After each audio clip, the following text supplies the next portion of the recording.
MOU.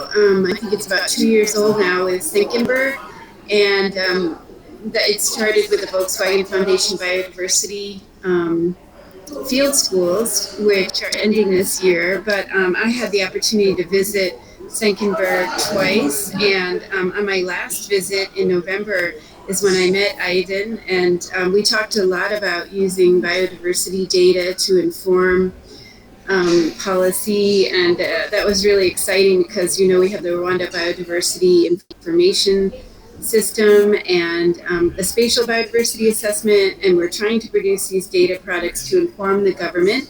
So I thought that this would be a really great opportunity to hear from what Aydin is doing, and we also talked about the potential for mentoring and maybe organizing like a workshop or something like that. So like a capacity building workshop. So I hope that you all get sort of motivated and get some ideas here, and then we can go forward from there. And I know that we're missing quite a few of our researchers, and part of that is because we're in the exam period, so I know many of them are giving the exam time, but there might be some that still join us. So for now, I want to welcome you and thank you so much for taking your time to join us. And I'm going to turn it over to you. Thank you, Aydin. Thanks, Beth, and hello, everyone. It's been good. Thanks for having me. It's great to be here and presenting to you a bit of our work. And that is exactly my motivation to also encourage you to engage and influence in international biodiversity science policy. I put a link to the slides. This link is going to be open and valid forever, hopefully. So feel free also to circulate to any friends or those who might find it also useful. So I think you all have access to the slides. But is it possible, Fernand, if you share the slides, or would you like me to share the slides? Do we need to share slides at all, or you all have already access to the slides? So whatever you prefer. Usually we can show the slides. That might be easier because I don't know that everybody, some people might be on their phone or something. So It might be easier if you can share. Of course, I will share. Thank you. Great, thank you. So you see my screen, correct? You all should see my screen, right? Give me a thumbs up or something. Yeah. Perfect. Looks good. Great. Good. So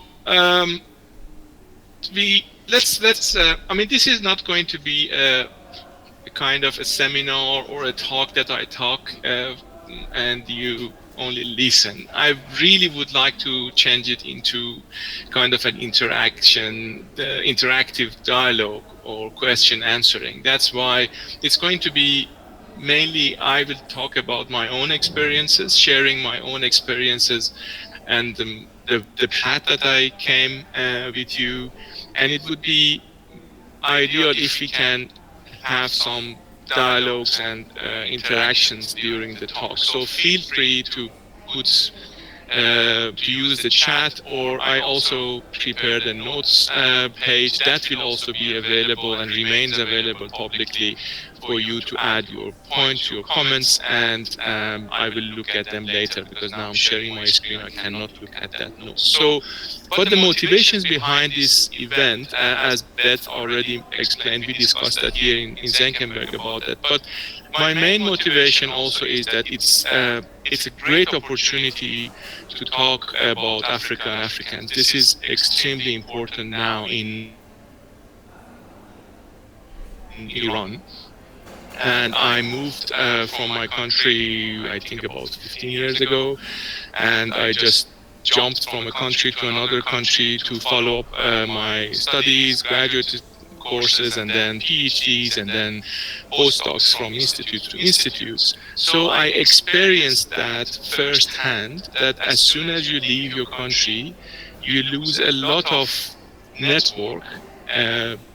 So you are no longer from that country, and you are no longer from the country that you are living in. For example, when I left Iran, for example, to UK, I I was not a UK person to receive all the services and nomination from UK, but meantime I couldn't represent myself as an Iranian expert. So I think this is also a same issue that we experience with African experts and scientists. I know a lot of brilliant African scientists that are living somewhere else, but they cannot find a way to connect themselves to the work of international science policy.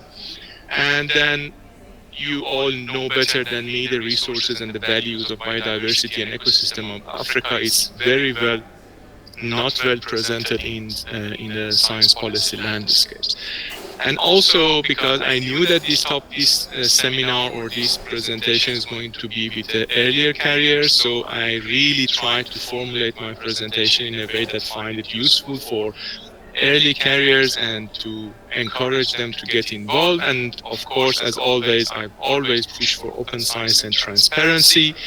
This is something that we will come back to that. So whenever you see a purple Q, Q1, Q2 at the bottom of the page, there is a link to a question in the notebook. And I would appreciate if you use the opportunity to also add and interact with me and with others on the notebook.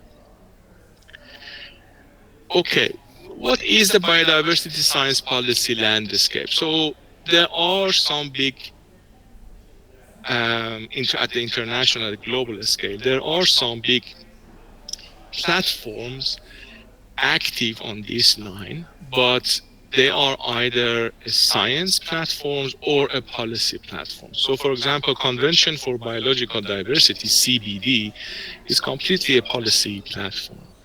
Although they have SBSTA or other groups that support them scientifically, but this is a policy platform.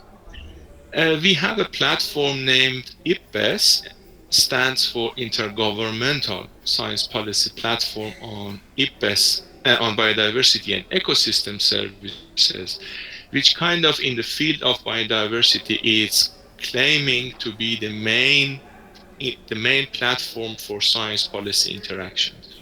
It's more or less like IPCC as we have it for climate change. But the difference is that IPCC is a panel. It used to be a panel. It used to be an international panel. And over time, they changed it to international platform. So it's important to keep it in mind. And what makes this specific? It's because it's established on the request of policymakers. So policymakers thought that they need to have some scientific support to their decisions. Therefore, in 2012, they established this independent intergovernmental body, and they use it for many. So now the outputs of IPBES being uptake by CBD, by other convention as a scientific background and what science really sees on specific topics. So the objective of this platform is to talk about biodiversity, ecosystems, and their contribution to people. People is always in the center. To also look at the tools, methods for the protection and sustainable use of biodiversity, and also look at the available policy and governance options. The main mission of IPBES is to strengthen knowledge foundations for better policy through science. So basically, they would like to have science-based policy. And there is a website, and I'm pretty sure you would like to not use your time here, that I repeat something that you can find yourself on the websites. The main products of IPBES are, which is very well known, are its IPBES assessment reports. In 2016, we had 2 assessment reports prepared by IPBES, and then 2018, 5, and then so on. And the most recent one is the one that approved last year. When I say assessment, it's and the year that I put on top of these reports is only the date that they've been approved by governments. But the work on the preparation of this assessment takes usually 3 to 4 years. On 2018, you will see a list of assessment, regional assessment, and the one in that orange cover is specifically regional assessment for Africa. And the question 2 on the corner of this slide refers to whether you have heard about that and have you used that in your work or not. So, go ahead, Beth. Yeah, can you just remind us how we interact with you? There's a lot of people that joined, within the last 5 minutes or so, 10 minutes after you talked about that. So if you could share the way that people can interact with you, that would be great. Thank you. Yeah, sure. So, hello to those who joined us recently. You can find the slides on this tiny URL, Mydin COEB slides, and then also a page for notes. Feel free to use the note document to share your thoughts. I will look at them after the presentation because at the moment I'm sharing my screen. And these two documents, a slide and notes, will stay public and open for you to come back later, and we could use the notes link to interact. But if you use the chat in the messaging, that I can respond directly in the call. Otherwise, I will look at the notes and will come back to you later. And please feel free to put your question on the chat and interrupt me. I really would like to have this presentation in more dialogue and interactive way. So I was referring to Africa assessment, regional assessment for Africa, which concluded in 2018. They start working on that assessment in 2015. So it's 3 years of a regional assessment and approved in 2018. When we say assessment, what we are referring to? So an assessment report is a report which usually contains 4 to 7 chapters. These chapters overall should be over 500 pages. We hardly have any report above 500. All of our reports so far were above 700, and even global assessment was more than 1,000 pages. And we are talking about 15,000 references. Of course, none of the policymakers have time to read these reports. These reports are very prepared in a very scientific way that we scientists are used to do, explain everything, explain our methods, etc. I see a hand. Go ahead, Patrick.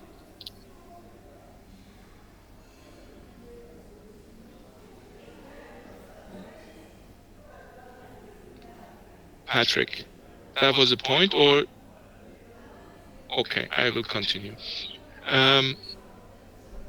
Yes, and then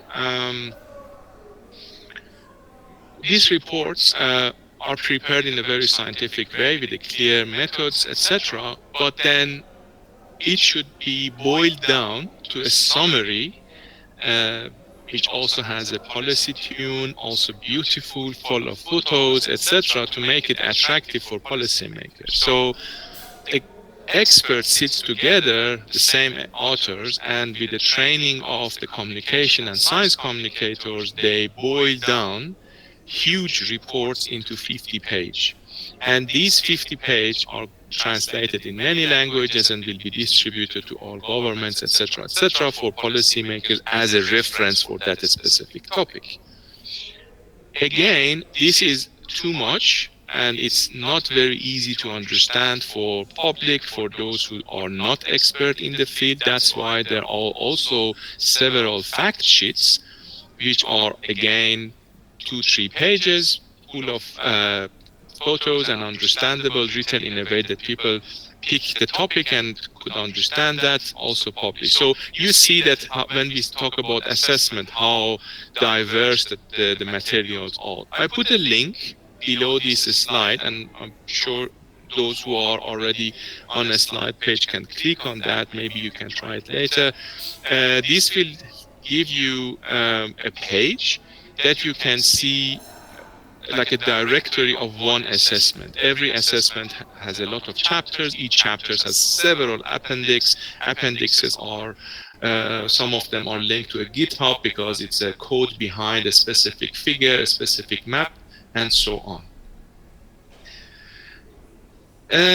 Assessment process is a long process, and I'm not going to dive into these details. What you should know, and there is a very extensive guide on the production of assessment, and I put the link in the slide. Feel free, and I would encourage you to look at the process. But in a very simple way, governments put a request to the scientific community, and the request starts with a scoping. They say to the community, hey, scientists, we would like to know more about transformative change.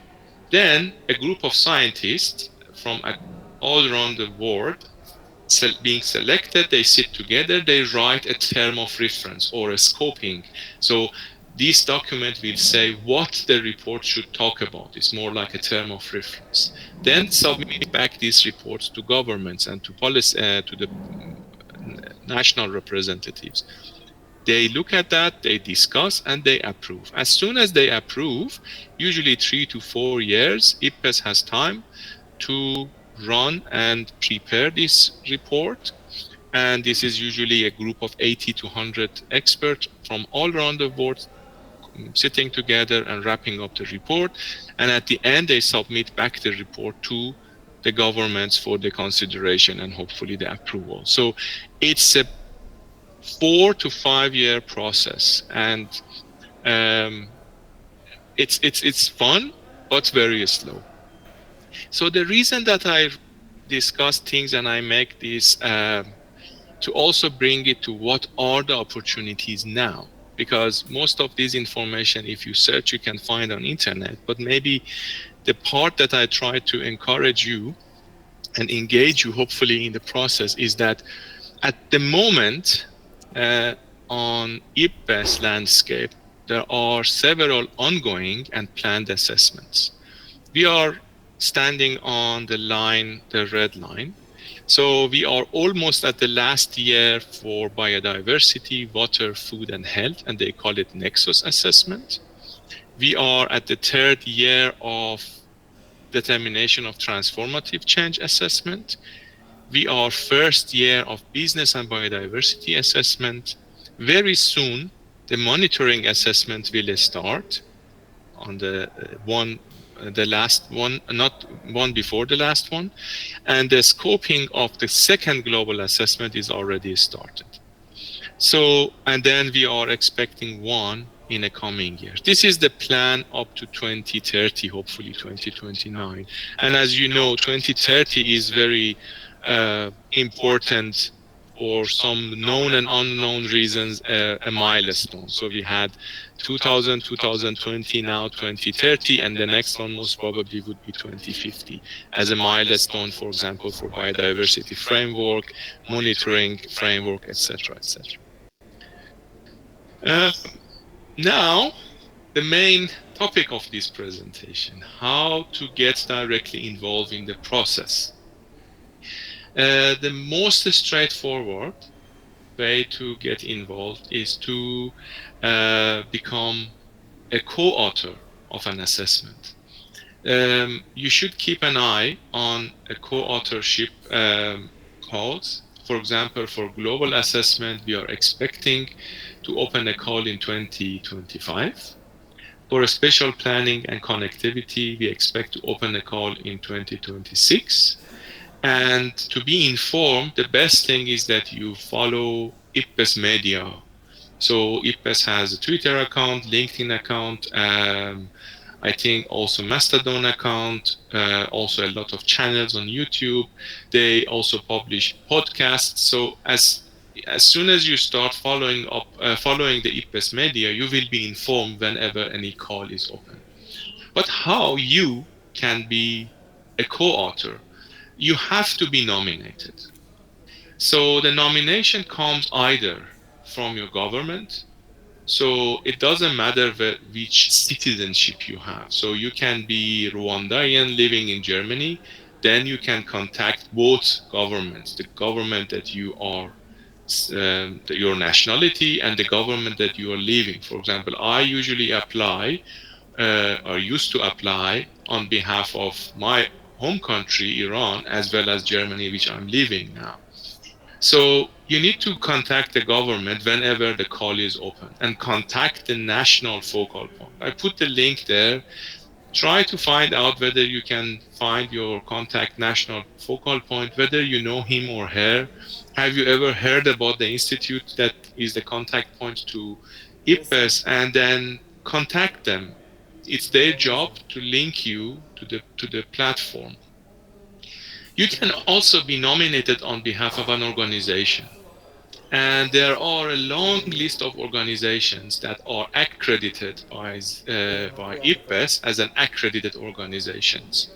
So search the list of organization, and if you can't find your organization, please contact at the presidents or the director of organizations and ask them to file and register and apply to become accredited organization to IPBES is if the work of the organization is relevant to the work of IPBES.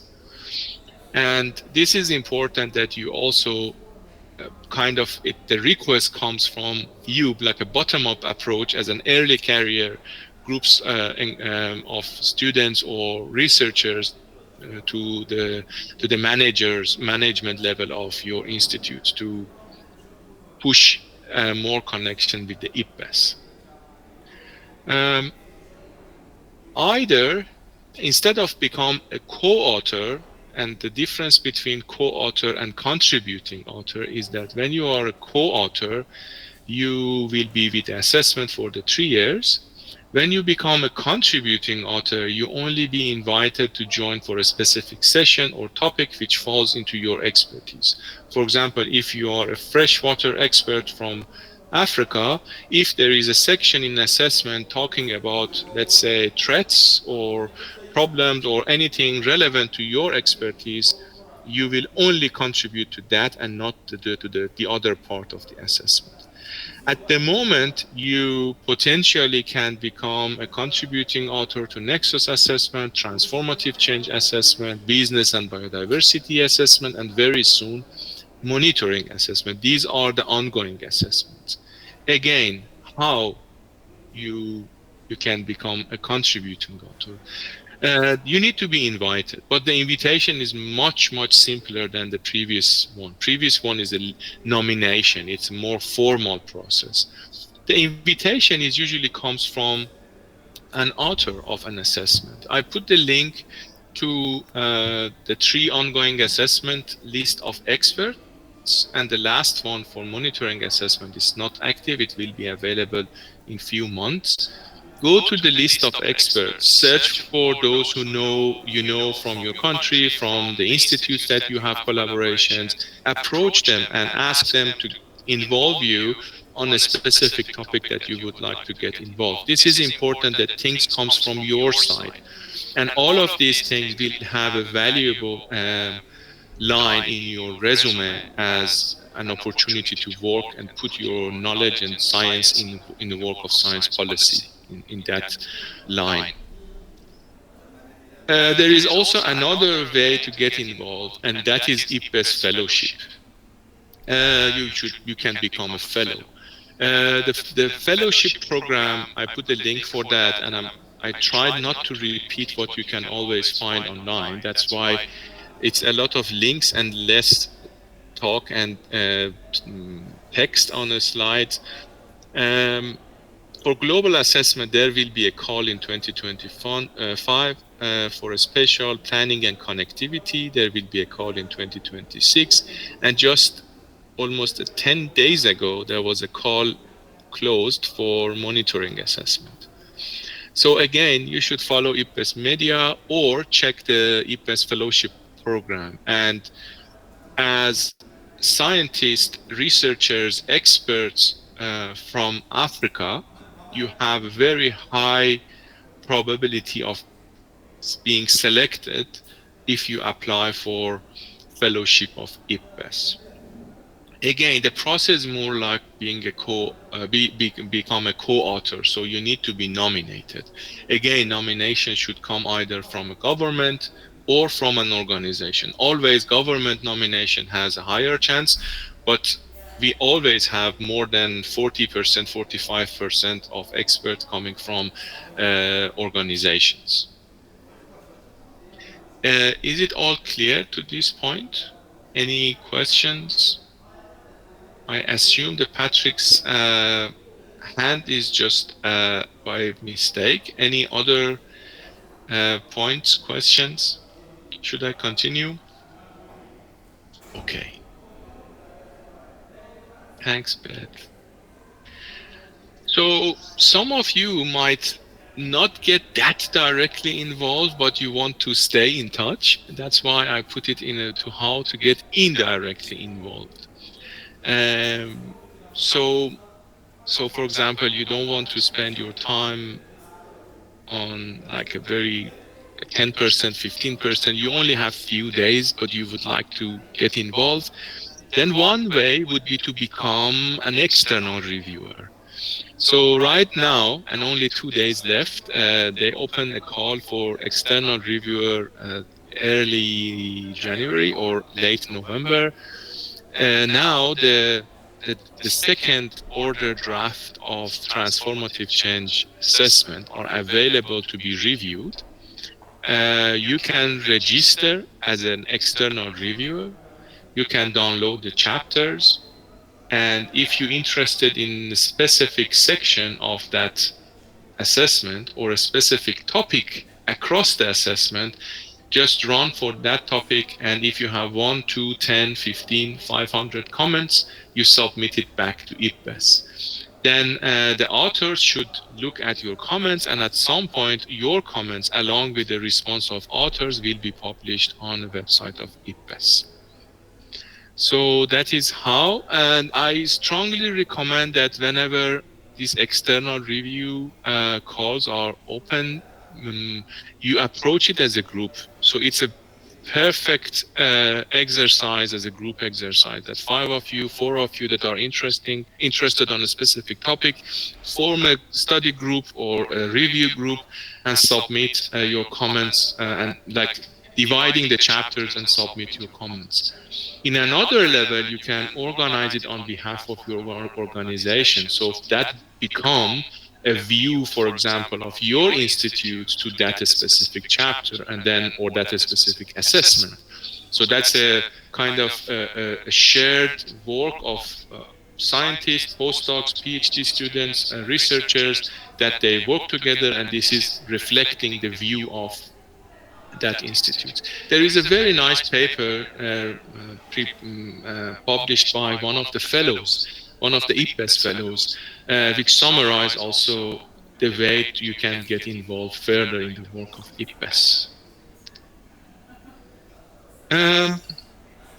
These are the parts that I think getting, for me, it was always very interesting that you can engage as a stakeholder. So it means that you're sitting on the other side of the table. So now, instead of getting involved into preparation of these reports, you try to make sure that these process and these reports also in the benefit of your community, your group, your country, etc. So you can register as an individual or as an organization, as a stakeholder of IPBES, or you join one of these two forums or networks of IPBES. The first one, ONET, is a very well organized network of stakeholders. The picture below is a combination of ONET and IPBES. IPBES is specialized on indigenous, it's an international indigenous forum. The first one is just open-ended, so it's like a network of networks. And they contribute to the work of IPBES significantly. So IPBES give them 2 seats every time they attend as a group, and they communicate their concerns, they request with the IPBES through a channel of stakeholders. So maybe if you are a member of an NGO or an association, or if you're running a small group in your community or at the, I don't know, all these things you need to match with yourself. You need to kind of find yourself and match it to one of these stakeholders. I would strongly suggest that you join them, specifically on International Indigenous Forum on Biodiversity and Ecosystem Services, and bring your voices to the plenaries. Okay. Um, Now maybe you think why immediately I shifted to fair and care. Do you? Is there anyone? Okay, I cannot see my notes, but I assume you add few points for me there.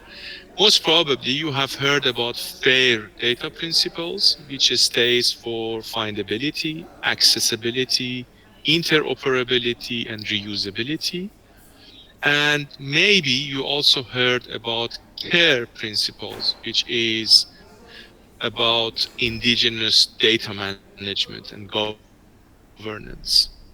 So it's very important to respect these two, specifically if you are from the part of the globe or the countries that you always suffered from that. That was the case for my person. I experienced that personally. So when I came to Europe, I were told that don't share your ideas, your brilliant ideas, your topic with anyone. They will pick it, they will use that, they will misuse that. Just write your paper, and when you publish, then share. And I was practicing that line. And then over time, I realized, okay, it takes me a lot of time to think about one topic and then to write it down. And most of the time, before I write it down, somebody else approached it differently. So I decided to put my ideas and publish them somewhere and claim that these are being discussed by me, even though it's not a paper. And then I extended over time into my codes, and now daily basis I'm using R, and I'm pretty sure most of you also use R or Python for their scripts, for their codes. Please do that. Please share your codes. These are valuable resources. Try to follow standards, make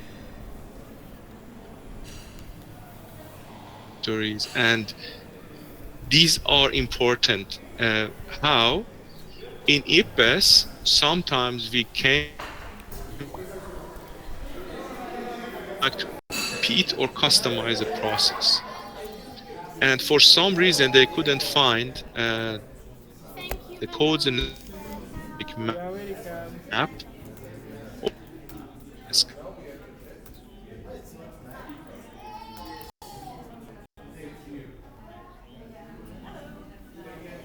Network is off. Bicheri. Very, very good. Zenodo is a platform that I use and we use at IPBES. We publish everything. You can upload your videos, audios, papers, preprints, meeting notes, and get a DOI for that. And as soon as you get a DOI for that, you are identified digitally on internet. Zotero is an open platform for bibliographic references and the family of Git.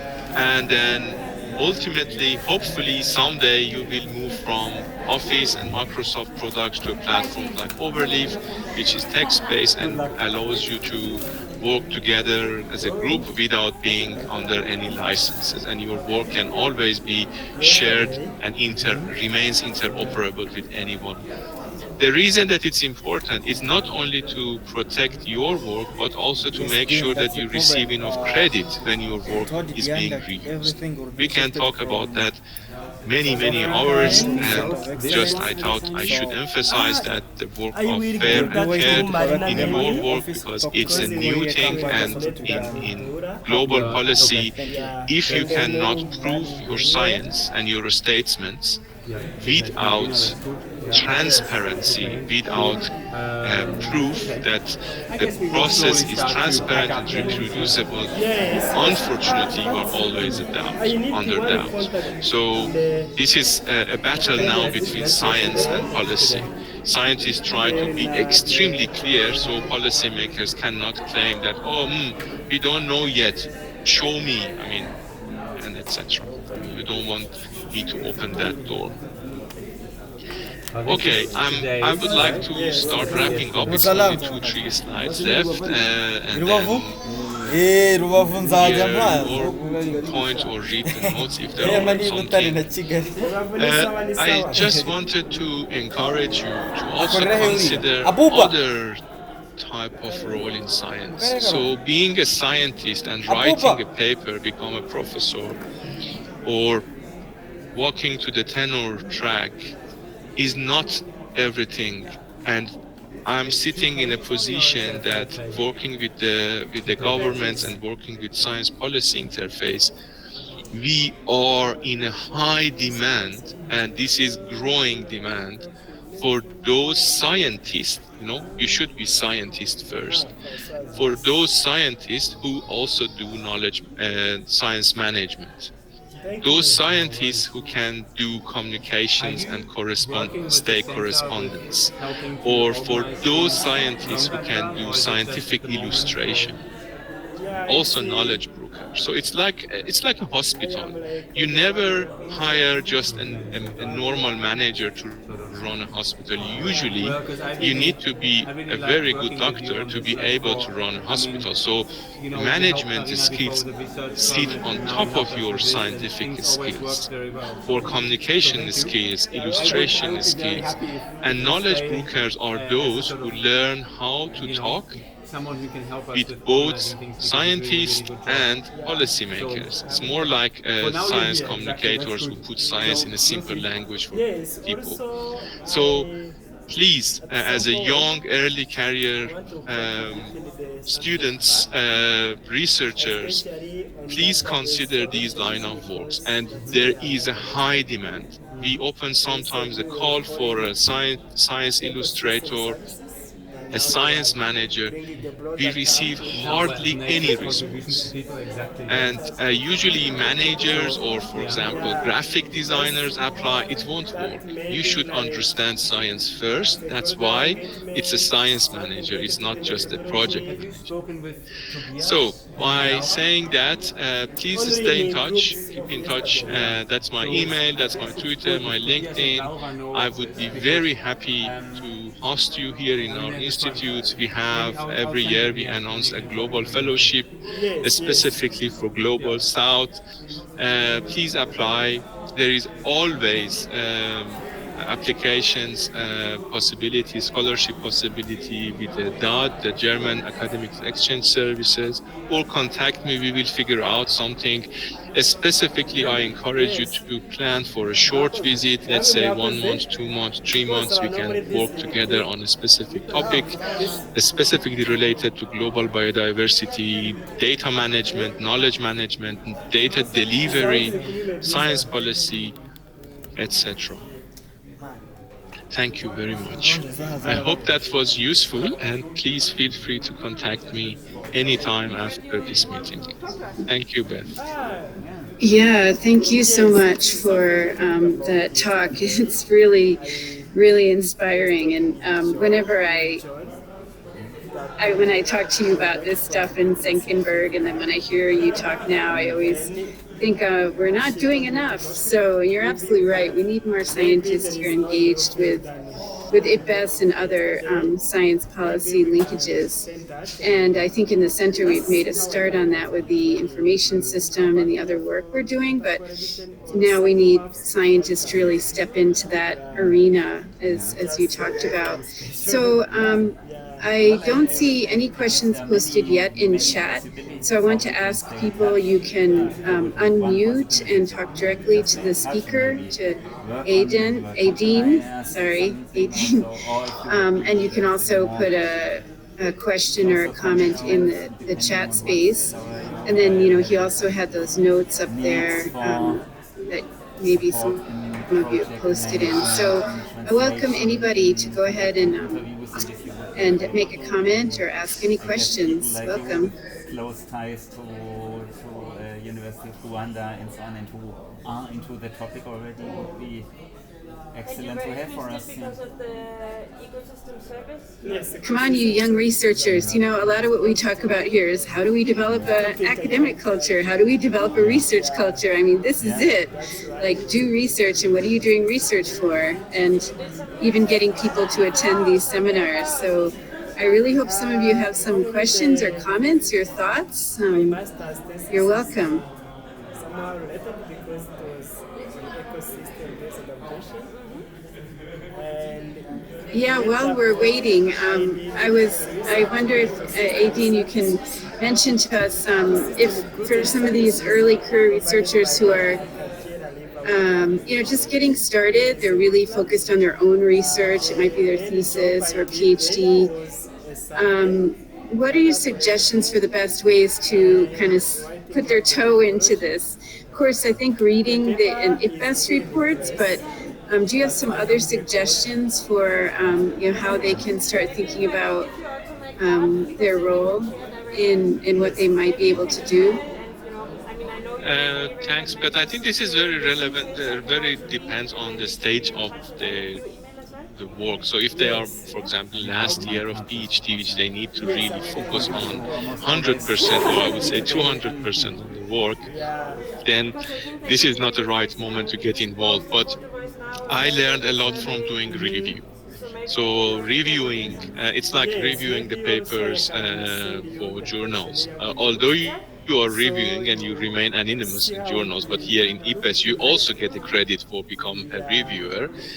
You learn a lot, and by reviewing, I think that would be the very first start to get also to know the structure of the assessments, also get to know how things works, and then also build a little bit of confidence for those who need to also do it in 2-3 steps. But other than that, the demand is not that high. So demand is not like harmonized across the year. You have weeks that you need to work nights and days, but then you have months that there is nothing happening. So it's manageable, I would say. both would be better because Yeah, that's a good recommendation. I was just talking with a young researcher the other day who said how much he enjoys doing reviews because he learns so much. So, yeah. And then Patrick, you've had your hand up. So why don't, if you're able to unmute and go ahead and ask your question. And a colleague of mine gave me this idea of combining Patrick? because Otherwise, a welcome to anybody else has a comment or a question. how difficult to do one and another one. Yeah, that's why But I just wanted to again re-emphasize that please contact me. Don't hesitate to contact me. And this is an experience that sometimes people need more time to go through these slides, look at the opportunities, and maybe they would like to contact on specific cases with specific questions. Please do not hesitate to do that. We are very open to work with you at Zenkenberg, and meanwhile, because we are hosting the data knowledge unit of IPBES on the context of science policy. So I just wanted to re-emphasize that it's totally fine, and please contact us. We really need fresh blood from Africa into the system. Yeah, I really hope that at some point we can get a research culture really dynamic here, people really engaged. Yeah. So I know, Patrick, now you have your video on and you still have your hand up. I don't know if you have a question or not, but yeah. And if anybody else has anything they want to ask, otherwise we'll close for today. But do you mind putting your email in the chat? People can grab it from there before they leave today, and then yeah, you can feel free to contact him, and if you just want to reach out and get some advice, or yeah, oh great, okay, good.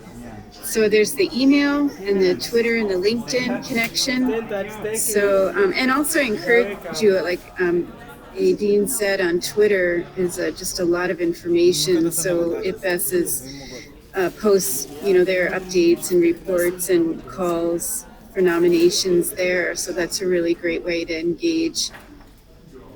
Yeah. All right. Well, I want to thank you again, Aideen, for taking your time to talk to us.